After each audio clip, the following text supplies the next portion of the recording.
సామెతలు రాసిన గ్రంథం 47వ అధ్యాయం 1వ వాక్యం. అతడు మందిరపు గుమ్మములకు నన్ను తోడుకొని వచ్చాను. మందిరము తూర్పు ముఖముగా ఉండెను.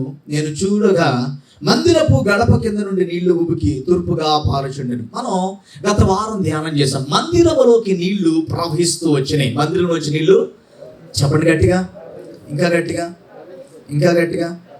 ఏంటి సౌండ్ రావట్లేదు? చాలా మంది ఊరేలేరనా? వచ్చేస్తారు, ఏం పర్లేదు, ఓకేనా? రైట్. చూడండి, గమనించండి. ఇక్కడ ఆ నీళ్లు, ఇక్కడ మనం చదివితే యెహెజ్కేలు అంటే దేవుడు మందిరపు గుమ్మమునకు నన్ను తోడుకొని వచ్చాడు. తోడుకొని వస్తానికి 2 వైపుల నుంచి నీళ్లు కనబడినాయి. ఏం కనబడినాయి? గట్టిగా, ఇంకా గట్టిగా. దీన్ని డబల్ చేయండి గొంతున ఒకసారి. ఏం కనబడినాయి? కొంచెం డబల్ అన్నా నేను. గట్టిగా గట్టిగా. ఏం కనబడినాయి? నీళ్లు కనబడినాయి. చాలా జాగ్రత్తగా గమనించింది. అసలు ఈ నీళ్లు యెహెజ్కేలుకి పాదాల లోతులోకి వచ్చినాయి. పాదాల లోతు, ఆయన లోపలికి వెళ్ళి నుంచున్నప్పుడంట ఆ నీళ్లు ఉబుకుతా వచ్చి పాదాల లోతుల్లోకి వచ్చినాయి. తర్వాత ఎక్కడికి వచ్చినాయి? మోకాళ్ళ లోతులోకి వచ్చినాయి. తర్వాత నడు భాగంలోకి వచ్చినాయి. తర్వాత పూర్తిగా ఇక్కడ మనం అది పోయిన వారం మనం ధ్యానం చేశాం. అయితే ఇక్కడ చాలా జాగ్రత్తగా గమనిస్తే అసలు ఈ నీళ్లలో యెహెజ్కేలుని దేవుడు అలాగా కొలతలతో తీసుకెళ్ళి కొలతలతో ఉంచడానికి కారణం ఏంటి? అసలు ఆయన 1000 మూరలు కొలిచి, ఎన్ని మూరలు చెప్పండి గట్టిగా? 1000 మూరలు కొలిచాడు. కొలిచినప్పుడు పాదాల లోతులోకి వచ్చినాయి. మళ్ళీ 1000 మూరలు కొలిచాడు. ఎక్కడికి వచ్చినాయి? మోకాళ్ళ లోతులోకి వచ్చినాయి. మళ్ళీ 1000 మూరలు కొలిచాడు. ఎక్కడికి వచ్చినాయి? నడువులోకి వచ్చినాయి. మళ్ళీ 1000 మూరలు కొలిస్తే ఎక్కడికి వచ్చినాయి? అసలు ఈ నీటిలోకి ఎందుకు తీసుకెళ్ళాడు? ఆ నీటిలో 4 భాగాలుగా ఎందుకు కొలతతో కొలిచి ఎందుకు దేవుడు అది మునిగేటట్టు చేశాడు? అసలు అక్కడ ఉన్నటువంటి ఆ వ్యత్యాసం ఏంటి? ఆ నీళ్ళలో ఉన్నటువంటి గొప్పతనం ఏంటి అని జాగ్రత్తగా గమనిస్తే ఇక్కడ చూడండి, గమనించండి. మనం వారం ఆ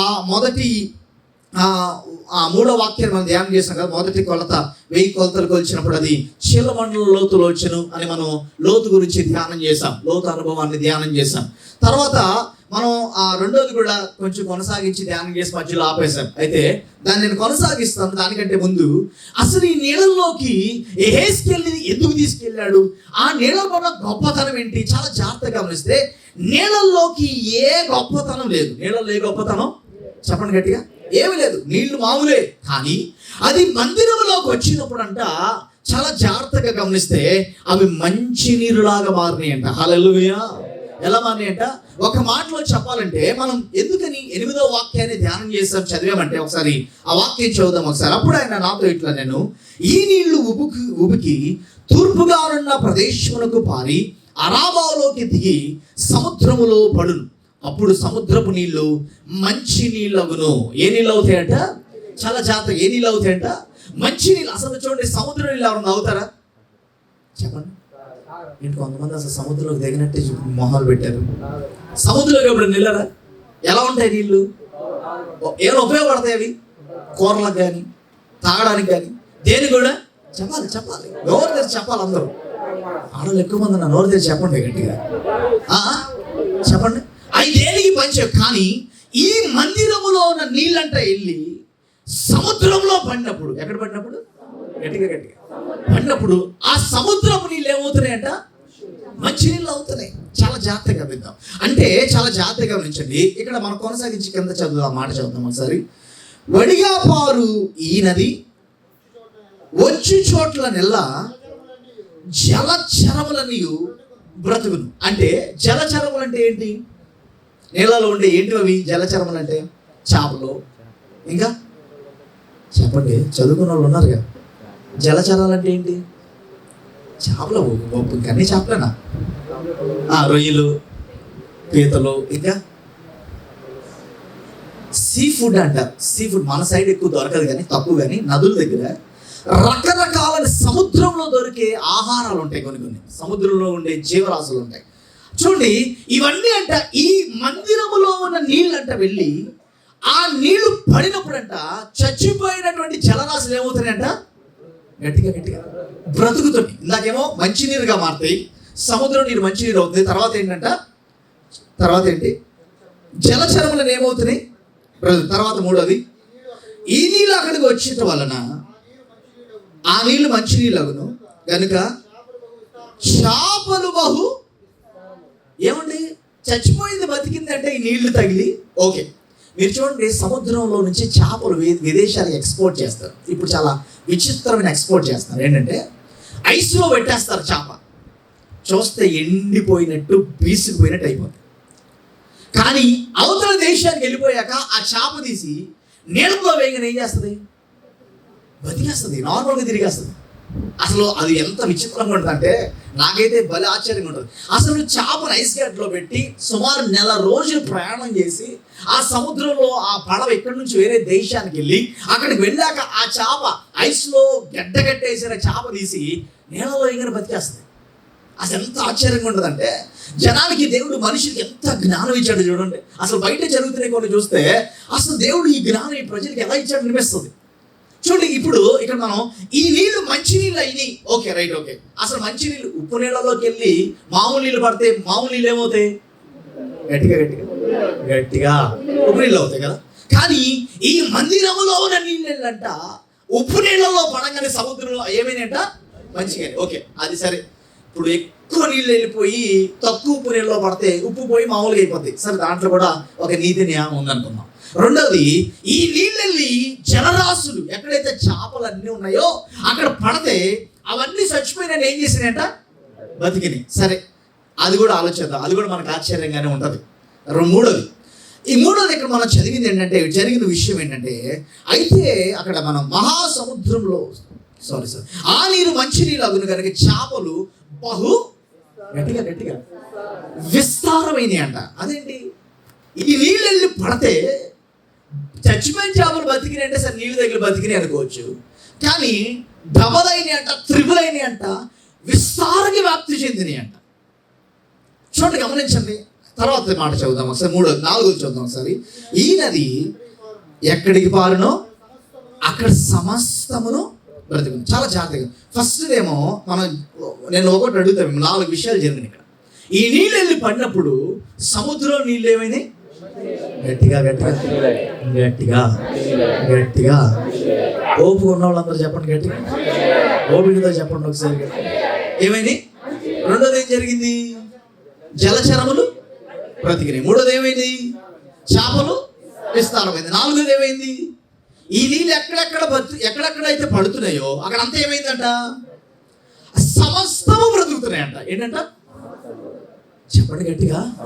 అంటే మనిషి వెళ్ళి ఒకవేళ అక్కడ పడినా గట్టిగా సమస్తం అంటే అంతా ఎవ్రీథింగ్. చూడండి, గమనించండి. 4 విషయాలు ఈ నీళ్ళు వెళ్ళి పడిన వెంటనే, అందుకనే ఈ నీళ్ళకి వేద పండితులు ఏమని పేరు పెట్టారు తెలుసా? జీవ జల నది అని పెట్టారు. చెప్పండి గట్టిగా ఒకసారి. ఏ నది? జీవ జల నది. అంటే జీవాన్నిచ్చే నీరు. ప్రైజ్ ది లార్డ్, హల్లెలూయా. జీవమిచ్చే నీరు ఈ మందిరములో ప్రవహించిన నీరంట. మందిరములో నుంచి ప్రవహించి పాదాల లోతులోకి వచ్చి, మోకాళ్ళ లోతులోకి వచ్చి, నడుము లోతులోకి వచ్చి పూర్తిగా మునిగి ఆ నీళ్లు మందిరంలోంచి మళ్ళీ ప్రవహించంట సముద్రంలోకి వెళ్ళి పడినప్పుడు ఉప్పు నీరంతా ఏమైపోయిందంట? చెప్పండి గట్టిగా. ఉప్పు నీరంతా గట్టిగా గట్టిగా. రెండోది ఏమైందంట? మర్చిపోయినప్పుడే జలచరాలు ఏమైనాయి? ఈరోజు మీరు చెప్పే వరకు నేను చెప్పిస్తానంట. రెండో ఆరాధన లేదు ఇప్పుడు మనకి ప్రస్తుతం. ఓకేనా? కాబట్టి అందరూ కూడా నేను చెప్పాలి. 4 విషయాలు చెప్తే ఇంటికి వెళ్తాం ఈరోజు, లేకపోతే పాలకాడ ఆరాధన కూడా ఇక్కడే జరిగింది ఈరోజు. ఓకేనా? మొదటిది ఏమైందంట? మంచినీళ్ళు. రెండోది ఏమైందంట? జలచరాలు బ్రతికినాయి. చెప్పండి, జలచరాలు. మూడోది ఏమైందంట? చేపలు విస్తరించాను. నాలుగోది సమస్తము బ్రతికింది. సమస్తము. ఓకే, మళ్ళీ చెప్తాం. ఫస్ట్ ఏమైందంట? ఉప్పు నీళ్ళు, సముద్ర నీళ్ళు, మంచినీళ్ళు. రెండోది ఏమైందంట? జలచరాలు బ్రతికినాయి. మూడోది ఏమైందంట? చేపలు విస్తారమైనవి. తర్వాత నాలుగోది గట్టిగా గట్టిగా గట్టిగా సమస్తము. అసలు చూడండి, అసలు చచ్చిపోయిన బ్రతుకుతున్నాయి, విస్తరిస్తున్నాయి, సమస్తము బ్రతుకుతున్నాయి. అంటే ఈ నీళ్ళలో ఏదో జీవం ఉంది. హల్లెలూయా. ఏదో గొప్పతనం ఉంది. హల్లెలూయా. ఉందా లేదా? లేకపోతే ఏమి జరుగుతాయా? ఏదో గొప్పతనం ప్రైజ్ లార్డ్, హల్లెలూయా. అయితే చాలా జాగ్రత్తగా గమనించండి. ఈ యొక్క నదికి చాలా మంది వేద పండితులు కానీ లేకపోతే వాక్యం అర్థంలో నుంచి అర్థం ఏంటో తెలుసా? ఇది జీవజల నది. ఏ నది ఇది? జీవాన్ని తెచ్చే జలం ఇది, జీవాన్ని తెచ్చే నది ఇది, జీవాన్ని పుట్టించే జీవజల నది ఇది. ఇప్పుడు గమనించండి ఒకసారి, ఈ జీవజల నది ఏంటో తెలుసా? బైబిల్లో వాక్యమే. హల్లెలూయా, ప్రైజ్ లార్డ్, హల్లెలూయా. చాలా జాగ్రత్తగా గమనించండి. ఇదే మాట మన బైబిల్లో మరొక చోట చదువుతాం. యోహాను రాసిన సువార్త 4వ అధ్యాయం 10వ వాక్యం. 4వ అధ్యాయం 10వ వాక్యం. అందుకు యేసును దేవుని వరమును నాకు దాహమునకిమ్మని నిన్ను అడుగుచున్న వాడు ఎవడో అది ఎరిగి ఉంటే నీవు ఆయన అడుగుదు, ఆయన నీకు జీవజలమిచ్చునని ఆమెతో చెప్పాను. అప్పుడు ఆ స్త్రీ, అయ్యా, ఈ బావి లోతైనది, చేదుకొనుటకు నీకేమీ లేదే. ఆ జీవజలము ఎలాగు నీకు దొరుకును? తానును తన కుమారులను పశువులను ఈ బావి నీళ్ళు తాగి మాకిచ్చిన మా తండ్రి అయిన యాకోబు కంటే నీవు గొప్పవాడవా అని ఆయన అడిగాను. అందుకు యేసు, ఈ నీళ్లు త్రాగు, ప్రతివాడు మరలా దప్పిగొనును, నేనిచ్చు నీళ్లు త్రాగువాడు ఎప్పుడును దప్పిగొనుడు. హల్లెలూయా. ఇక్కడ చూడండి, గమనించండి. సమరయ స్త్రీ, అక్కడ యేసుక్రీస్తుకి సమరయ స్త్రీకి జరిగిన సంఘటన మనం చదివాం. ఇక్కడ చూడండి, యేసయ్య చాలా దూరం నడుచుకొని వెళ్ళారు. పాత నిబంధనల నుంచి మనకి కొత్త నిబంధనలకు వచ్చా మీకు అర్థమవడానికి ఆ జీవజల నది ఏంటండి. ఇప్పుడు చూడండి, గమనించండి. యేసయ్య అంట అక్కడ వెళ్ళినప్పుడు ఆయన నడిచి దాహం కొని అక్కడ ఉన్నటువంటి స్త్రీలు నీళ్లు తోడుకుంటే, అమ్మా కొంచెం నీళ్ళు ఎవరా అన్నాడు. అడిగాడు. అనగానే యేసయ్య అవంటుంది, అయ్యా నేనేమో సమరయ స్త్రీని, నువ్వేమో యూదురాలు కదా, నేను నీకు నీళ్ళు ఎలా ఇస్తాను? అసలు మనం మాట్లాడుకోకూడదు కదా, అసలు నువ్వు ఇటు రాకూడదు, మేము అటు సైడు రాకూడదు కదా అంటే యేసయ్య ఆ టాపిక్ అంతా విడిచిపెట్టి, అమ్మా ఇదిగో మీరిచ్చే నీళ్లు తాగితే నేను దాహంగా ఉంటాను, మీరందరూ దాహంగా ఉంటారు, కానీ యేసయ్య అంటున్నమాట, మీరిచ్చే నీళ్ళు ఏదైతే ఆ బావిలో నీళ్ళు తాగితే ఏమవుతారు? దాహంగా ఉంటారు. కానీ నేనిచ్చే నీళ్ళు ఉన్నాయి చూసారా, అది తాగితే మీరు ఎప్పటికీ ఏం చేయరు? దాహముగనరు. హల్లెలూయా. అక్కడ అంటున్న మాట చూడండి ఒకసారి, ఆ జీవజలము నీకు ఎలా దొరుకుతుంది? యేసయ్యని అడుగుతుంది సమరయ స్త్రీ, అయ్యా ఆ జీవజలం ఎలా దొరుకుతుంది? నువ్వు ఇచ్చే నీళ్ళు తాగితే దాహం అన్నావు కదా, మేమిచ్చే ఈ బావిలో నీళ్ళు ఇస్తే దాహం కొంటాం, మళ్ళీ దాహం కొంటాం, కానీ యేసయ్య నువ్వు ఇచ్చే నీళ్ళు ఇస్తే దాహం కొంటారు అన్నావు కదా, అసలు ఆ జీవజలం ఎక్కడ దొరికింది? యేసయ్య ఏమన్నాడు తెలుసా? ఆ జీవజలం నేనేనమ్మా అన్నాడు. గట్టిగా చప్పులు కొడితే గట్టిగా హల్లెలూయా. ఆ జీవజలం నేనే, ఆ జీవజలం నేనే. చూడండి, యేసయ్య అన్నాడు, నేనిచ్చే నీళ్లు నువ్వు త్రాగితే నీకెప్పుడు ఏమవుదు? గట్టిగా దాహంగానో. చూడండి, గమనించండి.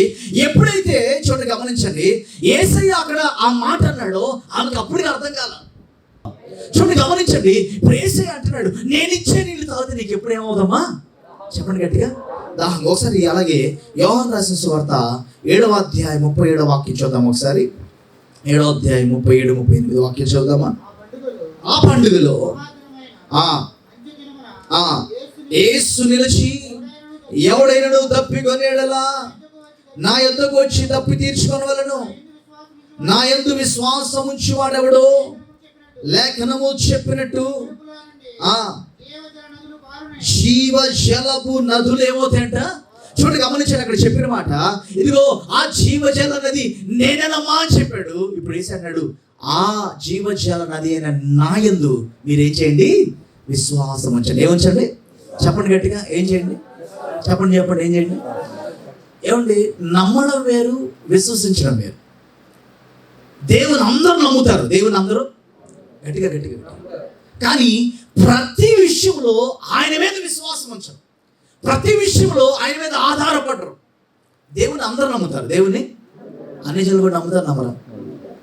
అన్ని జనులు ఎంతో మంది పూజలు చేసేవాళ్ళు కూడా యేసయ్య చాలా గొప్పవాడు అండి అంటారంట, గొప్ప దేవుడు అండి అని కూడా అంటారంట. కానీ ప్రతి విషయంలో ఆయన మీద మాత్రమే విశ్వసించరు. ఏమని అంటారంటే, మేము వీళ్ళ మీద విశ్వసిస్తామండి, వాళ్ళ మీద విశ్వసిస్తామండి, అన్నిటి మీద విశ్వసిస్తామండి.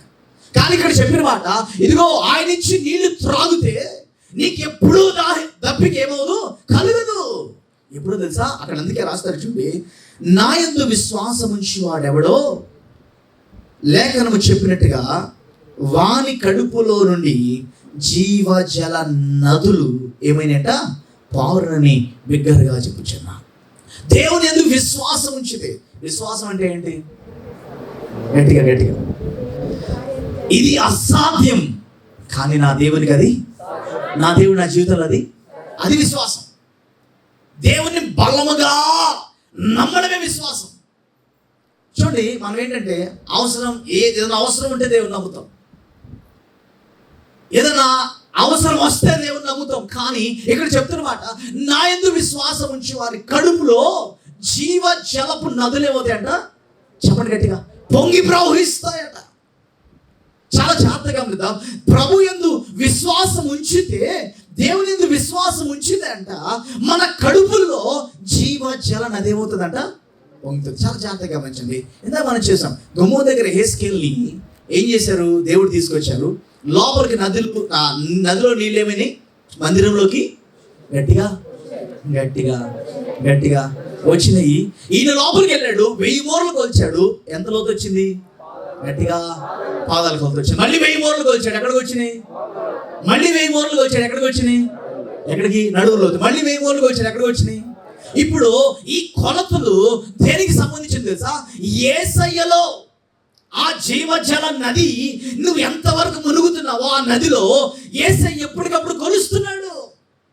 ఆ జీవజల నది అయిన యేసయ్యలో, యేసయ్య అంటే వాక్యములో, వాక్యమే ఏమై ఉన్నారు, గట్టిగా గట్టిగా, ఆ వాక్యములో నువ్వు ఎంత లోతులో ఉంటున్నావు?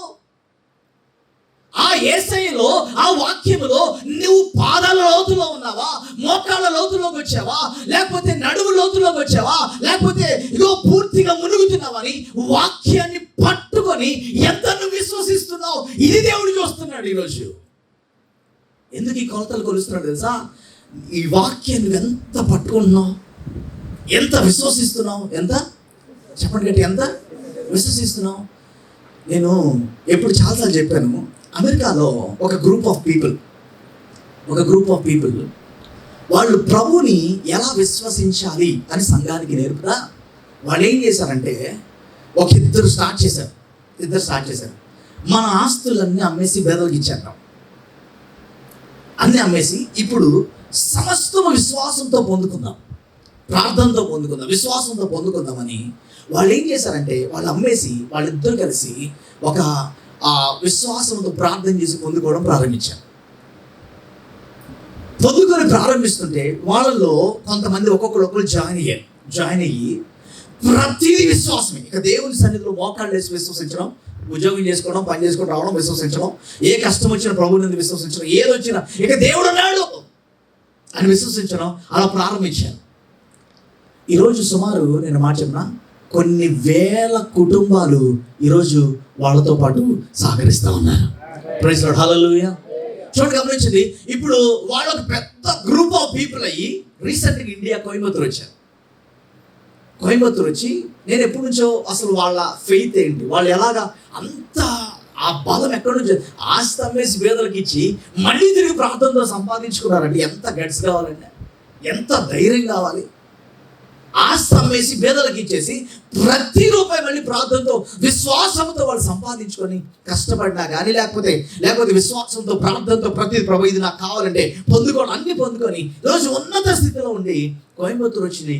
అనుకోని రీతిగా ఆ టీము బాప్తీసాలు వాళ్ళ చర్చిలో వాళ్ళకి ఇవ్వడానికి, వాళ్ళకి చర్చ్ ఒకటి ఉంది ఇక్కడ, వాళ్ళకి ఇవ్వడానికి కోసం వాళ్ళు ఇక్కడికి వచ్చారు. చూడండి, ఎప్పుడైతే ఆ బాప్తీసాలు ఇవ్వడానికి ఇక్కడ వచ్చారో మన చర్చికి వచ్చారు.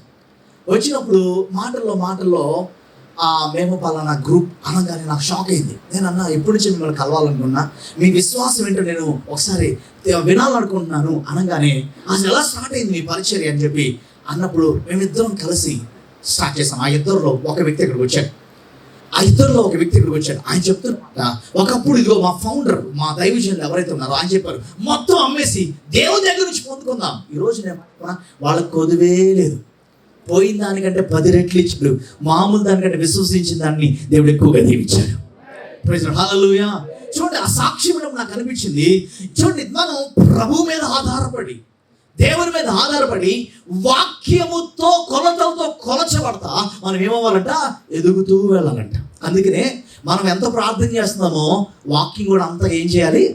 చెప్పండి గట్టిగా. ఈ సంవత్సరం ఒక దైవజనుడు వాళ్ళ టీంకి ఇచ్చినటువంటి ఒక ఛాలెంజ్, లేకపోతే ఒక టాస్క్ ఏంటంటే, ఈ సంవత్సరం ఒక బుక్ పెట్టుకొని, ఒక బైబిల్ పెట్టుకొని, మీరు చదివినంతా చదవడం కాదు కానీ దాన్ని ధ్యానించి, మీరు ఒక దాంట్లో మీరు ఏం ధ్యానించారో పరిశుద్ధాత్మ మీకు ఏం తెలియజేశాడో ఒక పుస్తకంలో రాయండి అని చెప్పి ఒక టాస్క్ ఇస్తే, వాళ్ళంట ఇంతకు ముందు కంటే వాళ్ళని దేవుడు కొలుస్తున్నప్పుడు ఇప్పుడు వాక్యంలో చాలా బలంగా విశ్వాసం ఎదుగుతున్నారట. ప్రైజ్ లార్డ్, హల్లెలూయా. చూడండి, ఆ జీవజల నది ఏంటంటే యేసయ్యే జీవజల నది. Praise Lord. ఆ జీవజల నది ఏంటో తెలుసా? దేవుని వాక్యమే జీవజలపు నది. ఆయన కొలిచినప్పుడు వాక్యములో నువ్వెంత విశ్వాసముతో ఉన్నావో, నీ కొలతలు ఏ స్థితిలో ఉన్నాయో, ఇది ఆత్మీయ జీవితం వాక్యముతో ఎలా నువ్వు కట్టుకుంటున్నావో దేవుడు చూస్తూ ఉంటాడు. Praise Lord. అందుకే చూడండి, ఎహెజ్కేలు లోపల తీసుకెళ్ళినప్పుడు 1000 మూరలు కొలిచినప్పుడు ఎక్కడి వరకు వచ్చినాయంట? చెప్పండి, ఎక్కడి వరకు వచ్చినాయి? పాదాల కలత. పోయిన వారం పాదాల నడు వరకు చూసాం. ఇప్పుడు అసలు ఆ జీవజల నదేంటో ఇప్పుడు మనం ధ్యానం చేస్తాం కదా. ఆ జీవజలపు నదే ప్రభువైన యేసుక్రీస్తు. హల్లెలూయా. ప్రభువైన యేసుక్రీస్తు. ఆ జీవజలపు నదే దేవుని వాక్యం. దేవుని వాక్యం. చెప్పండి గట్టిగా, దేవుని వాక్యం. వాక్యం అంటే మనకి ప్రతిసారి మనం ఏ బాధ వచ్చినా, కష్టం వచ్చినా, లేకపోతే ఒకవేళ సడన్గా మైండ్లో టెన్షన్ వచ్చినా, లేకపోతే ఏదో వచ్చినా, వాక్యాన్ని ఎంత గుర్తు తెచ్చుకొని మన వాక్యంలో ఎంత బలంగా ఎదుగుతున్నామో దేవుడు మనల్ని ఏం చేస్తాడంట? కొలుస్తూ ఉంటాడంట. ఏం చేస్తూ ఉంటాడు? చెప్పండి గట్టిగా, ఏం చేస్తూ ఉంటాడు? కొలుస్తూ ఉంటాడు దేవుడు. ఆయన కొలిచినప్పుడంట మనం దేవునిలో, ప్రభువైన యేసుక్రీస్తులో, వాక్యములో మనం పాదాల లోతులో ఉన్నామా, లేకపోతే ఆ వాక్యంలో మనం మోకాళ్ళ లోతులో ఉన్నామా, లేకపోతే ఆయన కొలిచినప్పుడు మనలో వాక్యం. ఇప్పుడు చూడండి, గ్యాస్ సిలిండర్ ఉంది కదా, ఏంటిది చెప్పండి? గ్యాస్ సిలిండర్ ఉందా? సిలిండరు దాంట్లో ఎంత సిలిండర్ ఉందో బయట ఎంత గ్యాస్ ఉందో కనబడిద్దా? చెప్పండి, కనబడదు. కానీ దాన్ని పరీక్షించడానికి ఇప్పుడు చాలా రకరకాలు వచ్చేసి ఏంటంటే, తడి చాక్ పీస్ తీసుకొని ఏంటిది గట్టిగా పై నుంచి కింద వరకు ఇలా గీసేస్తే అది ఎక్కడ వరకు ఎండిపోతుందో అక్కడ వరకు గ్యాస్ పైన అయిపోయింది అన్నమాట. ఎక్కడైతే ఎండలేదో అక్కడ వరకు గ్యాస్ గట్టిగా చెప్పండి గట్టిగా. అది కొలిస్తే తెలిసిపోతుంది, మనకు తెలిసిపోతుంది. ఓహో, ఈ సిలిండర్లో ఇంత గ్యాస్ ఉందా. సింపుల్. దాని గురించి మనం పెద్ద ప్రయోగాలు చేయక్కర్లా, మిషన్లు తెచ్చి ప్రయోగించాలి. తడి చాక్ పీస్ పెట్టి ఇలా గీసేస్తే పై నుంచి కిందకి ఎక్కడ వరకు అయితే ఎండిపోతుందో అక్కడ వరకు గ్యాస్ లేదు, అయిపోయిందని అర్థం. ఎక్కడైతే తడిగా ఉందో అక్కడ గ్యాస్ ఉంది, అంతే సింపుల్. అదే అర్థమైపోతుంది. కొన్నిసార్లు మనం తెలియక పావు సిలిండర్ కూడా వెనక్కి ఇచ్చేసేవాళ్ళు ఉంటారు. అది అవ్వకముందే బుక్ చేసేస్తారు. ఇప్పుడు మళ్ళీ సిలిండర్ రేట్ ఈ నెల నుంచి పెరిగిందండి, జాగ్రత్త. చూడండి, గమనించండి. అందుకనే ఇప్పుడు అలాగ ఒక సిలిండర్ని కొలచగలిగితే మనలో వాక్యం ఎంతవరకు ఉందో దేవుడు ఏం చేస్తున్నాడు? కొలుస్తూ ఉన్నప్పుడు ఆయన కూడా, ఆయన చాక్పీసులక్కర్లా, ఆయన కన్ను దృష్టి చాలు. Praise Lord. ఆయన మీద మనం ఎంత విశ్వసిస్తున్నాం, వాక్యం ఎంత పట్టుకుంటున్నాం, ఎంత దేవుని వాక్యాన్ని వాడుకుంటున్నామో ఆయన మన కొలిచినప్పుడు అంట మనం వాక్యంలో దేవుల్లో ఎంత లోతున్నామో ఆయనకి ఏమైపోద్ది? అర్థమైపోద్ది అంట. అందుకనే ఆ నీళ్లు ప్రవహించట ఎహెజ్కేలు పాదముల గుండగా వెళ్ళినప్పుడు మొదట చీలమండల లోతులోకి వచ్చింది. తర్వాత గట్టిగా రెండోది మోకాళ్ళు, మూడోది నడులోతు, నాలుగోది ఓకే. మన దేవుని చేతుల మీద వచ్చే వారం ఆ నడుములోతు అనేది ధ్యానం చేద్దాం. అయితే ఇప్పుడు ఒకసారి మళ్ళీ 47వ అధ్యాయంలోకి వద్దాం. ఒకసారి ఎహెజ్కేలు 47వ అధ్యాయంలోకి వద్దాం.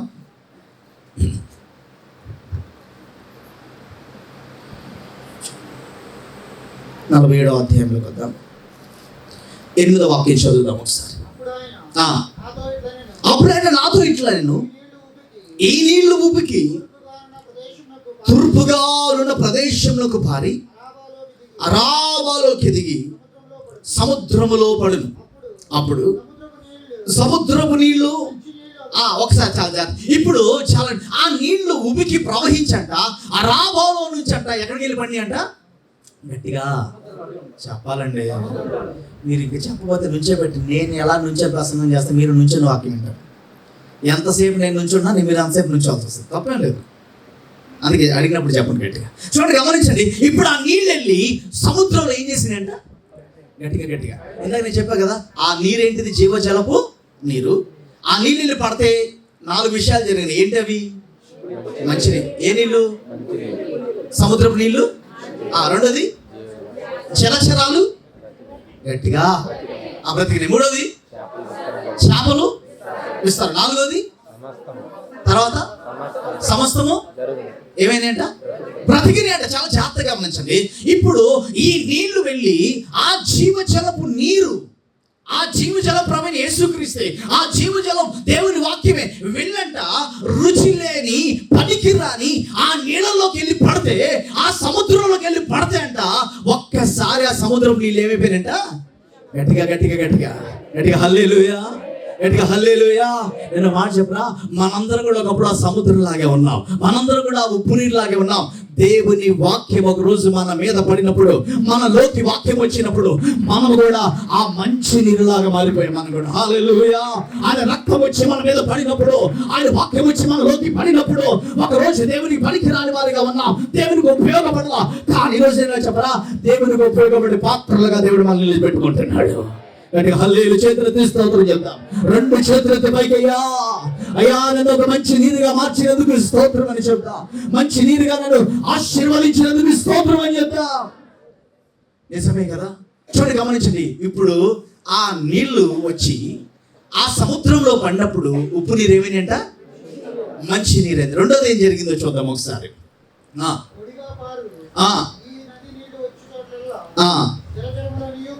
జలచరములన్నీ జలచరములన్నీ అంటే సముద్రములో చాలా జలచరాలు ఉంటాయి. జలం అంటే నీరు కదా, జలచరాలు అంటే నీటికి సంబంధించిన జీవులు. ఇప్పుడు ఈ నీరు వచ్చి పడినప్పుడు ఫస్ట్ నీళ్లు మంచిగా ఏమైనాయి? గట్టిగా ఏమైనాయి? నీళ్లు మంచిగా. రెండోది చాలా జాగ్రత్తగా గమనిస్తే, రెండోది లోపల సముద్రం లోపల ఉన్న జీవచరాలన్నీ ఏమైపోయినాయంట? బ్రతికింది. ఏమైనాయి? గట్టిగా ఏమైనాయి? ఈ నీళ్ళు లోపలికి వెళ్తే మన లోపల ఉన్న హృదయం కానీ, మన లోపల ఉన్న ప్రతి శరీర అవయవం కానీ అన్నీ కూడా బతుకుతాయట. ఏమెళ్తే? నీళ్ళు వెళ్తేనా? గట్టిగా ఏమెళ్తే? గట్టిగా దేవుని వాక్యం వెళ్తే ఇవన్నీ ఎలా మారుతాయంట? గట్టిగా ఆలోచన, తలంపులు, హృదయము, నడవడిక అన్నీ ఏమవుతాయి? చెప్పండి గట్టిగా. ఈ నది నీళ్లు అలా పారుకుంటూ వచ్చాక ఒక్కసారి సముద్రంలో పడంగానే సముద్రం నీరు మంచిగాని, రెండోది జీవచరాలని ఏమైపోయినంట? బ్రతికిని అంట. దేవుని వాక్యం ఎప్పుడైతే వెళ్ళి మనలోకి వచ్చి పడుతుందో, మనలో ఆత్మీయంగా చచ్చిపోయినటువంటి ప్రతిది కూడా మళ్ళీ తిరిగి దేవుడు బ్రతికిస్తాడట. చెప్పండి హల్లెలూయా, గట్టిగా హల్లెలూయా, హల్లెలూయా. చూడండి, గమనించండి. తిరిగి మళ్ళీ బ్రతకడం అంటే దేవుడు అనుకున్న స్థితిలోకి రావడం. దేవుడు అనుకున్న స్థితిలోకి రావడమే అది బ్రతకడం. మామూలుగా మనిషి కొన్నిసార్లు దేవునిలో లేకుండా తాగుడు, పాపం భయంకరంగా ఉండి ఆత్మీయతలో చచ్చిపోయి నడుచుకుంటూ వెళ్తాడు అనుకోండి, కనబడడానికి బతికే ఉన్నాడు, కనబడడానికి. కానీ దేవుని దృష్టిలో ఆత్మీయంగా గట్టిగా ఇంకా గట్టిగా డబల్ రావాలి. ఆత్మీయంగా చచ్చిపోయాడు. అందుకని చూడండి, గమనించండి. ఇప్పుడు ఈ నీళ్లు వెళ్ళి ఆ జీవజలపు నది నీళ్ళు వెళ్ళి దేవుని వాక్యం వెళ్ళి పడినప్పుడు అంట లోపల దేవునికి ఏదైతే అయిష్టంగా చచ్చిపోయిన స్థితిలో ఉన్నావో అవన్నీ ఏం చేస్తాయంట? చెప్పండి గట్టిగా.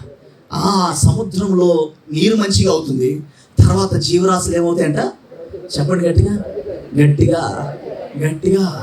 చెప్పండి గట్టిగా. ఎంతమంది అప్పులు తీసుకుని ఎక్కొట్టేసేవాళ్ళం. ఇప్పుడు ఏమనిపిస్తుంది సార్? లేటైనా పర్ల ముందు ఇచ్చేయాలి. అప్పులు తీసుకుని 2 రకాలు ఉంటారు. ఒకటి తీసుకొని ఎవరు, కానీ కొంతమంది పాపం ఆ దగ్గర ఉండవు, ఇద్దామని మనస్సు ఉంటుంది, కానీ చెప్పండి చెప్పండి చెప్పండి గట్టిగా. నేను ఆ రెండో టైప్ అనమాట. మరి మీరేంటో చెప్పండి ఒకసారి. చూడండి, గమనించండి. మనకు కూడా ఇవ్వాలని ఉంటుంది, కానీ కొన్నిసార్లు మనం ఏం చేయలేం, ఇవ్వలేక చెడ్డోళ్ళు అయిపోతాం కొన్నిసార్లు. అవునా కదా? ఇవ్వాలని ఉంటుంది, కానీ చేతిలో లేక చెడ్డోళ్ళు అయిపోతూ ఉంటాం కొన్నిసార్లు. చూడండి, కానీ ఇక్కడ గమనించండి, ఒకవేళ జీవజలం నది పడలేదనుకోండి, ఏమైందో తెలుసా? గట్టిగా ఆ నది నీళ్ళు వెళ్ళి సముద్రంలో పడి, రెండోది వెళ్ళి సముద్రంలో పడినప్పుడు రెండోది అక్కడ జీవచరాలు ఏమైపోయినట్ట? బ్రతికినాయి. అంటే ఒక మాట చెప్పనా, అప్పుడు వరకు ఆత్మీయతలో చచ్చిపోయిన ఆ మనిషి ఇది తప్పు అని తెలుసుకున్న మనిషి అప్పుడు ఏం చేసుకుంది తెలుసా? లేదు లేదు, లేట్ అయినా మనం ఏం చేయాలి? ఏం చేయాలి? చెప్పండి గట్టిగా. మా డాడీ చాలా అప్పుల్లో ఉండేవాడు, చాలా. నేను ఈ 2011 పరిచయకు వచ్చే వరకు భయంకర అప్పులు. అప్పుడు డాడీ ఒక పేపర్ మీద అన్నీ రాశారు, ప్రభా ఇవన్నీ తీర్చాలి నేను, ఏది కూడా మిస్ చేయకూడదు అని అన్నీ రాసి 2011 ఏప్రిల్ నెలలో దేవుడు చేసిన అద్భుతాన్ని పెట్టిపోయిన వారు నేను సాక్ష్యం చెప్పాను. ఈ 7.5 లక్షల అప్పు ఒకే రోజులో దేవుడు తీరిస్తే మొత్తం రాసి అన్ని దేవుని రూపాయలు చేశాం, అన్నీ క్లియర్ చేశాం. చిన్న మాట చెప్పనా, ఎప్పుడైతే వాక్యం మనలో పనిచేస్తుందో అప్పుడు లోపల చచ్చిపోయినటువంటి ఆత్మీయత ఏమవుతుంది? బ్రతుకుతుంది. ఏమవుతుంది? ఆలోచనలు, చెప్పండి గట్టిగా, బ్రతుకుతాయని చెప్తామా? ఆలోచనలు బ్రతుకుతాయని చెప్పండి. ఆలోచనలు, తలంపులు మారుతాయా? బ్రతుకుతాయని చెప్పమంటే చెప్పండి గట్టిగా. హల్లెలూయా. ఆలోచనలు గట్టిగా, తలంపులు, నడవడిక బ్రతుకుతుంది. వాక్యం వెళ్తే మనలోకి ఆ జీవజల నది వెళ్ళి పడినప్పుడు మొదట నది ఆ నీళ్లు మంచిగా, రెండోది ఏమైందంట? చూద్దాం, మాట మూడోది చూద్దాం ఒకసారి. ఈ నీళ్ళు అక్కడికి వచ్చేయటం వలన ఆ నీళ్ళు మంచి నీళ్ళగును కనుక చేపలు బహు విస్తారం అవుతాయట. హల్లెలూయా. ఏమంటే చేప మీద నీళ్ళు వెళ్ళి పడితే చేప బతకాలి, కానీ అది పిల్లలు పెట్టి ఎక్కువైపోతున్నాయి. వాక్యం ఎప్పుడైతే మనలోకి వస్తుందో, జీవజల నది అని యేసయ్య మనలోకి ఎప్పుడైతే వస్తాడో, వాక్యం ఎప్పుడైతే మనలోకి వస్తుందో, నేను మాట చెప్పనా, లోపల మనకి ఇక దీవెన ప్రారంభం అయిపోతాయి. Praise the Lord. ఇక విస్తరించడం ప్రారంభమవుతుంది. హల్లెలూయా. అది ఆత్మీయంగా విస్తరిస్తాం, భౌతికంగా విస్తరిస్తాం, అన్ని విషయాల్లో విస్తరిస్తాం. చూడండి, దేవుని కృపల్ల పోయిన జనవరి మొదటి దినాల్లో నాకు ఫోన్ కాల్ వచ్చింది. డిసెంబర్ లాస్ట్లో ఫోన్ కాల్ వచ్చింది. బహ్రెయిన్ దేశం రావాలి పాస్టర్ గారు మీరు అని చెప్పినప్పుడు నేను మామూలుగా ప్రార్థన చేసుకుంటే నాకు ఎందుకు సార్ వద్దు వద్దు వద్దు అనిపించింది మనసుకి. దేవుడు కూడా వద్దు అని మాట్లాడుతున్నారు, వాక్యం ద్వారా కూడా దేవుడు మాట్లాడి వద్దని. సరే అని చెప్పి నేను ఇక ఆ ట్రిప్ని క్యాన్సిల్ చేసేసుకున్నాను. కొంతమంది సేవకులు అది సంవత్సరానికి ఒకసారి ప్రపంచంలో ఒక దేశంలో తెలుగు సేవకులు అందరూ కలుస్తారు. ప్రపంచంలో ఒక్కొక్క సంవత్సరం ఒక్కొక్క దేశంలో తెలుగు సేవకులు మాత్రమే కలుస్తారు, తెలుగులోనే జరుగుతుంది. ఒకసారి ఆస్ట్రేలియాలో జరిగింది, ఒకసారి సౌత్ ఆఫ్రికాలో జరిగింది, ఒకసారి కువైట్లో జరిగింది. అలాగా ఒక్కొక్క దేశంలో జరుగుతుంది. ఈ సంవత్సరం కూడా ఫస్ట్ ఇన్విటేషన్ దేవుని కృప ఏంటంటే ఆ బ్రదర్ నాకు ఆ క్లోజ్ నాకు ఇచ్చాను, ఇన్విటేషన్ ఇస్తే నేను ఫోన్ చేసి చెప్పాను, ఎందుకో ఈసారి నాకు దేవుడు నడిపింపు లేదండి, రావట్లేదు అని చెప్పాను. కరెక్ట్గా మొన్న ఒక 10 days బ్యాక్ సేవకులు చాలామంది బయలుదేరి వెళ్ళినప్పుడు నేను చాలా బలవంతం చేశారు, మమ్మల్ని అందరిని తీసుకెళ్ళింది నువ్వే, అసలు ఆ కాన్ఫరెన్స్ ఎవరికి పరిచయం లేదు కానీ నువ్వే పరిచయం చేసావు, అదే నువ్వు రాకపోవడం ఏంటి, బహ్రెయిన్ దేశం బాగుంటుందిరా అని చెప్పినప్పుడు ఎందుకు దేవుడు వద్దాడు నాకు చాలా బలవంతం చేసి ఆగిపోయి. కరెక్ట్గా వీళ్ళందరూ అక్కడికి వెళ్ళిపోయారు. వెళ్ళిన సెకండ్ డే యుద్ధం స్టార్ట్ అయింది, భయంకరమైన యుద్ధం. బహ్రెయిన్ మీదుగా చాలా బాంబ్ బ్లాస్ట్లు జరిగినాయి, బహ్రెయిన్లో కూడా బాంబ్ బ్లాస్ట్ జరిగినాయి, చాలా భయంకరంగా జరిగినాయి. ఒక మాటలో చెప్పాలంటే నిద్రలేని రాత్రులు గడిపారంట సేవకులు, నిద్రలేని రాత్రులు. ఎలా అంటే ఆయన చెప్తారు, నాకు తెలిసిన సేవకులు చాలామంది వెళ్ళారు, నా ఫ్రెండ్స్ కూడా ఉన్నారు దాంట్లో. వాళ్ళు చెప్తున్నారు, ఒకరు పడుకుంటే ఒకరు మెలుగు ఉన్నాం, ఎప్పుడు ఏం జరిగిందో తెలీదు, నువ్వు రాకుండా చాలా మంచి పని చేశావు. ఒకరు నిద్రపోతుంటే ఒకరు మెలుగుగా కాపలా కాసుకున్నాం మేము ఒకరికి. పైనుంచి భయంకరమైన ఈ సౌండ్స్, భయంకరంగా ఆ యుద్ధ సంబంధించిన ఆ బాంబ్స్ అన్ని కూడా ఇలా గాల్లో తేలుతా ఉన్నాయి, చూస్తూ ఉన్నాం. నిద్ర పట్ల భయం వేసేసింది, ఎందుకు వచ్చామా అనిపించింది. చూడండి, గమనించండి, వాళ్ళు చెప్తున్న మాట ఇదిగో. ఒక సేవకుడు నాతో చెప్తున్న మాట, దేవుడు నాకు ఆల్రెడీ చెప్పారండి వెళ్ళొద్దని, నేను దాటి వచ్చేసాను. నేను దాటి వచ్చేసాను. నిద్ర ఫ్లైట్లు వెనక్కి తిరిగి వచ్చేద్దామంటే ఫ్లైట్లో క్యాన్సిల్ చేసేసారు. ఎన్ని లక్షలు ఖర్చు పెట్టుకొని వద్దామన్నా, చేతిలో డబ్బు సమృద్ధి ఉన్నా తిరిగి రాలేకపోయారు ఎవరు కూడా. కానీ దేవుడు నాతో చెప్తాను అన్నాడు, వద్దు. నేను మాట చెప్పిన, జీవజల నది మన లోపలికి వచ్చినప్పుడు మనలో ఉన్న ప్రతి అవయవం దేవుని మాట వినడానికి మనం ఏం చేయాలి? సహకరించాలి. ప్రతి అవయవం, తలంపు, ఆలోచన దేవుడు మాట్లాడుతుంటాడు లోపల హృదయంతో, దానికి లోబడాలి. చూడండి, గమనించండి. ఎప్పుడైతే ఆ మాట నేను ఆగిపోయామో, తర్వాత నుంచి మాట చెప్పిన నేను ఆగిపోయాను. తర్వాత అక్కడ వాళ్ళందరూ ఇరుక్కుపోయారు హోటల్స్కి. మీకు తెలుసు గల్ఫ్ దేశాల్లో ధనం ఎక్కువ. మనకి ఇక్కడ 299 రూపాయలు తీసుకెళ్తే అక్కడ ఒక దీనార్ అవుతుంది. 299 రూపాయలు అంటే 300 రూపాయలు. ప్రపంచంలో కువైట్ ఇవన్నీ డబ్బు ఎక్కువ. హోటల్కి డబ్బులు కట్టుకోలేక ఈవెన్ మంచినీళ్ళు కొనడానికి 3 దినార్లు అలా అవుతాయి. అంటే దగ్గర 3 దినార్లు అంటే దగ్గర 900 రూపాయలు మంచినీళ్ళు ఒక బాటిల్. మన ఇండియన్ కరెన్సీలో 900. నీళ్లు దొరక్క వాళ్ళు తీసుకెళ్ళిన కాన్ఫరెన్స్ వాళ్ళని ఎంతకాలం పెడతారు? వాళ్ళైనా బాధలు పడి తర్వాత లాస్ట్కి గవర్నమెంట్కి రిక్వెస్ట్ పెట్టుకొని ఒక ఫ్లైట్లో తిరిగి మళ్ళీ చాలామంది రావడానికి దేవుడు కొరకు చూపించాడు. నేను మాట చెప్పిన, మనతో దేవుడు మాట్లాడతాడు. ఈ నది వచ్చి మనలో పడినప్పుడు మనతో దేవుడు ఎప్పటికప్పుడు ఏం చేస్తూ ఉంటాడు? చెప్పండి గట్టిగా మాట్లాడుతూ ఉంటాడు. దేవుడు ఏం చేస్తాడు? మాట్లాడుతాడు. ఆయన ఆపేయమన్నాడా ఆపేయాలి, కానిచ్చమన్నాడా కానివ్వాలి, చేయమన్నాడా చేయాలి, వద్దన్నాడా వద్దంతే. చూడండి, గమనించండి. ఈ జీవజల నది వెళ్ళి అక్కడ ప్రవహించినప్పుడంట ఆ చేపలు ఏమైనంట? గట్టిగా విస్తారమైన ఏమైపోయినాయంట? 4 చూద్దాం ఒకసారి. ఈ నది ఎక్కడికి పారునో అక్కడ సమస్తమును. చూడండి, 4వ భాగంలోకి వచ్చేసరికి ఈ నది ఎక్కడికైతే వెళ్తుందో, నది అంటే ఏంటిది? గట్టిగా అందరూ చెప్పాలి. ఇంకా గట్టిగా. సౌండ్ సరిపోలేదు. ఇంకా గట్టిగా. ఎప్పుడన్నా మనం యాక్టివ్గా ఉంటే త్వరగా ముసలిలో అవ్వమంట. హలో, మనం అంటే యాక్టివ్గా ఉంటే మొహం కూడా చాలా అందంగా ఉంటుందంట. వచ్చేవారి నుంచి ఎంత యాక్టివ్ అవుతారు చూడండి ఒక్కొక్కరు. ఫ్రైస్లో నిజంగా తెలుసా, రాత్రి అంటే బాగా నిద్రపోయి మొబైల్ ఎక్కువ చూడకుండా నిద్రపోతుంటే గ్లామర్ ఉంటుందంట ఫేస్. ఎక్కువ మొబైల్ చూసినా, ఎక్కువ నిద్ర లేకపోయినా మొహంలో గ్లామర్ తగ్గిపోతుందంట. వచ్చేవారు మామూలు నిద్ర ఉంటుంది ఒక్కొక్కరు. అవునా కదా? చెప్పండి. నిజమే, నేను చెప్పేసి అబద్ధం కాదు, సీరియస్గా చెప్తున్నా. మొబైల్ ఎక్కువ చూస్తే మొహం వాడిపోద్దంట, కళ్ళులో నీళ్ళు అయిపోతాయంట, తగ్గిపోతాయి, నీళ్లు ప్రవహించడం ఆరిపోతాయంట కళ్ళు. తెలుసా? రెండోది ఏంటి చెప్పిన, చూసి ఎక్కువ నిద్ర లేపడం వల్ల మన చర్మం కానీ మన మాంసం అంతా గడ్డగట్టినట్టు, అంటే ఆ చూసిన దానికంట మన వాటర్ డ్రై అయిపోయి ముఖంలో కళ్ళల్లో ఎప్పుడైతే డ్రై అయిపోతాయి నీళ్ళు, ఆటోమేటిక్ ముఖం లాగేస్తున్నారు. నిజం, మనలో పెద్ద క్రీములు రాసేస్తున్నారు కానీ అయ్యిగా రాయాల్సింది. ఈ తగ్గిస్తే సెట్ అయిపోతారు అందరు. చూడండి, గమనించండి.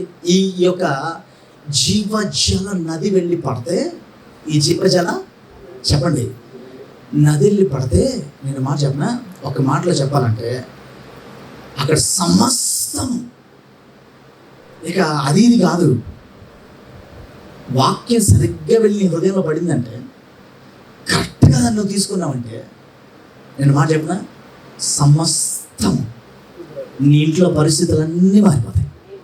ప్రైజ్ లార్డ్, హల్లెలూయా.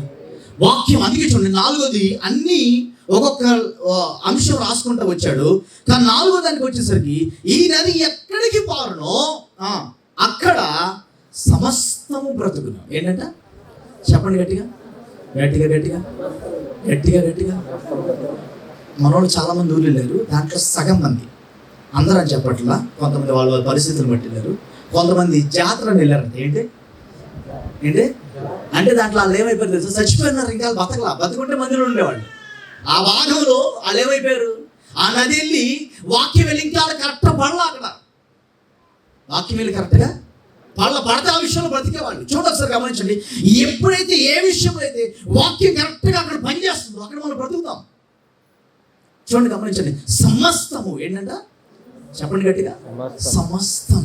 ఇక పరిస్థితులన్నీ మారిపోతాయి. వాక్యం కరెక్ట్గా మనలో పడితే పరిస్థితులన్నీ మారిపోతాయి. పరిస్థితులన్నీ ఒక ఆశీర్వాదకరంగా మారిపోతాయి. అందుకే అందుకే చెప్పారు, మొదట నా నిత్య నా రాజ్యం వెతికితే అప్పుడు సమస్తము ఇస్తాను. దేవుడు సమస్తం ఇస్తాను అన్నాడు. ఇక్కడ కూడా అన్నాడు, ఆ నది ఎక్కడికి పారునో అక్కడ సమస్తము బ్రతుకుతాయంట. ఏమవుతాయి చెప్పండి గట్టిగా. ఆ నది ఏంటిది? గట్టిగా దేవుని. మనం 4 విషయాలు విన్నాం కదా. నది వెళ్ళి పారినప్పుడు, నది వెళ్ళి పడినప్పుడు ఫస్ట్ ఏం జరిగిందంట? మంచినీళ్ళు పండియా? ఎక్కడ భూమిలో పడినట్టు చెప్పారు ఏంటండి? గట్టిగా చెప్పండి. సముద్రం నీళ్ళు ఏమైనాయి? గట్టిగా సముద్రం నీళ్ళు ఏమైనాయి? రెండోది ఏమైంది? జీవచరాలు బ్రతికినాయి. మూడోది ఏమైంది? చేపలు విస్తారమైనవి. నాలుగోది సమస్తము బ్రతికినాయి. సమస్తం బ్రతికింది. కుటుంబంలో మన జీవితంలో సమస్తం బ్రతకాలంటే వాక్యం కరెక్ట్ ప్రదేశంలో పడాలి, కరెక్ట్ హృదయంలో పడాలి. పడితేనే మళ్ళీ అన్ని తిరిగి జీవిస్తాయి. అన్ని సమస్తం మనం పొందుకుంటాం. అన్ని సమస్తం మళ్ళీ తిరిగి దేవుని దగ్గర నుంచి మనం పొందుకోగలం. చూడండి, అందుకే దేవుడు ఎక్కడ తీసుకెళ్ళి వదిలేసారు తెలుసా? 47వ అధ్యాయంలో మొదటి వాక్యంలో, అతడు మందిరము గుమ్మమునకు నన్ను తోడుకొని పోయాడు. ఎందుకు నిన్ను మందిరంలోకి తీసుకొచ్చాడు తెలుసా? తోడుకొని వచ్చాడు తెలుసా దేవుడు నిన్ను? ఇక్కడ కూర్చున్న ప్రతి తల్లి, ప్రతి తండ్రి, ప్రతి చెల్లి, ప్రతి తమ్ముడు గుర్తుపెట్టుకోండి, మందిరంలోకి నేను తోడుకొని వచ్చింది ఇదిగో ఆత్మీయతలను వాక్యంతో పెరుగుతున్నప్పుడు అప్పుడు నీ జీవితంలో ఈ 4 కార్యాలు దేవుడు చేయడానికి నిన్ను తోడుకొని వచ్చాడు ఆయన. ప్రైజ్ లార్డ్, హల్లెలూయా. మొదటగా ఆయన తీసుకొని వచ్చింది నేను మంచిగా మార్చడానికి. ఉప్పు నీళ్లు, సముద్రం నీళ్ళు ఏమైనాయి? మంచి నీళ్ళు అయినాయి. మంచి నీళ్ళు అయిందో లేదో మొదటి కొలతలో నీకు అర్థమవుతుంది. రెండో మళ్ళీ 1000 మూరలు కొలిచినప్పుడు రెండోది నీకు కనబడాలి. ఏంటో తెలుసా? ఏం కనబడాలి చెప్పండి? లోపల మనలో ఉన్నది ప్రతి అవయవం ఏమాలి? బ్రతకాలి. ఆలోచనలో బ్రతకాలి, తలంపుల్లో బ్రతకాలి, నడవడికలో బ్రతకాలి. మూడోసారి కొలిచినప్పుడు ఆయన ఏం కనబడాలి చెప్పండి గట్టిగా? విస్తారంగా మనం దీవించబడ్డ మనలో కనబడాలి. మళ్ళీ 4వసారి ఆయన కొలిచినప్పుడు మళ్ళీ 1000 మూరలు కొలిచినప్పుడు 4వసారి ఏం కనబడిందో తెలుసా? సమస్తము బాగుపడినట్టుగా కనబడింది. ప్రైజ్ లార్డ్, హల్లెలూయా. ఆయన ఇప్పుడు నిన్ను కొలుస్తున్నాడు. ఆయన మందిరంలోకి తెచ్చాడంటే నిన్ను కొలవకుండా ఉండడు. అది నన్నైనా నిన్నైనా ఎవరినైనా ఆయన కొలిచినప్పుడు మొదటిసారి కొలిచినప్పుడు చూడండి, గమనించండి, చెడ్డగా ఉన్న నీరేమైపోయినంట? గట్టిగా అది దేవునిలో నీలో కనబడాలి దేవునికి. రెండోసారి మళ్ళీ కొలిచినప్పుడు, మోకాళ్ళలోతులో కొలిచినప్పుడు రెండోసారి ఏం కనబడి? అక్కడ జీవచరాలన్నీ గట్టిగా. అసలు మీరేం చెప్తున్నారు? మీకు అర్థం అవుతలేదు, నాకు అర్థం కావట్లేదు. చెప్పండి గట్టిగా. జీవచరాలు ఏమైనాయి? బ్రతికినాయి. మూడోది చేపలు విస్తారం. మూడోసారి ఆయన కొలిచినప్పుడు నీలో విస్తారమైన ఆ అభివృద్ధి కనబడాలి. 4వసారి మళ్ళీ కొలిచినప్పుడు ఏం కనబడాలి? సమస్తము బాగుపడినట్టు కనబడాలి. అలా 4 సార్లు ఆయన కొలిచినప్పుడు 4 కనబడి ఆయనకి. ఈరోజు ఒక మాట గమనిద్దామా? ఏ స్కేల్లో ఆ 4 కనబడితే నన్ను కొలిచినప్పుడు కూడా మొదటిగా మందిరానికి వచ్చిన నీవు, మందిరంలోకి తీసుకొచ్చి నీలో మంచి కనబడాలి ఆయనకి. రెండోది ఏంటిది? చలచరాలు. మన లోపల ఉన్న ఆలోచనలు, తలంపులన్నీ కూడా ఏమవ్వాలి? బ్రతకాలి, చచ్చిపోయిన బ్రతకాలి. మూడోది ఏంటిది? విస్తరించబడ్డం ఆయన కనబడాలి. 4వది సమస్తము బాగుపడ్డం మనలో కనబడితే మనం పూర్తిగా మునిగినట్టు అవుతాం. హల్లెలూయా. దేవుడి మాటల ద్వారా మనం దీవించి ఆశీర్వదించిన కనుక తలలో ఉంచుదాం, ప్రార్థన చేసుకుందాం.